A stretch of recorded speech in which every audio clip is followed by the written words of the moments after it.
সালের এসএসসি পরীক্ষার্থীরা, তোমাদের প্রশ্নপত্র নিয়ে সুখবর দিলেন শিক্ষামন্ত্রী। চলতি বছরের মাধ্যমিক স্কুল সার্টিফিকেট এসএসসি পরীক্ষার প্রশ্নপত্র প্রণয়নের কাজ এরই মধ্যে সম্পন্ন হয়েছে বলে জানিয়েছেন শিক্ষামন্ত্রী এহসানুল হক মিলন। তবে প্রশ্নপত্রে কোনো ভুল ভ্রান্তি আছে কিনা তা এই মুহূর্তে নিশ্চিত নয় এবং নতুন করে প্রশ্ন তৈরিরও কোনো সুযোগ নেই বলে জানিয়েছেন শিক্ষামন্ত্রী।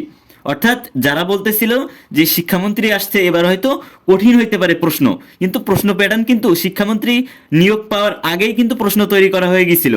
অনেকেই ভাবছো যে শিক্ষামন্ত্রী আসার পরে কঠিন করে প্রশ্ন তৈরি করবে, না এরকম না, এরকম কোনো সুযোগ নেই বলে জানিয়েছেন তিনি। তো তোমরা যারা আমাদের কাছ থেকে স্পেশাল পিডিএফ সংগ্রহ করবে তারা কিন্তু ইংরেজিতে dialogue, composition, summary, application, email লেখার একটা ফরম্যাট পেয়ে যাবে, ওই একটা দিয়ে যে কোনো ধরনের প্রশ্নের উত্তর করতে পারবে। এবং তোমরা পেয়ে যাবে সামারিতে জাস্ট 3টা লাইন মুখস্থ করলে 10 মার্কের অ্যান্সার করতে পারবে। এবং গণিত সাবজেক্টে পেয়ে যাবে 45টি সিকিউ এবং এসকিউ পেয়ে যাবে 100-র উপরে, অর্থাৎ শর্ট কোশ্চেন পেয়ে যাবে।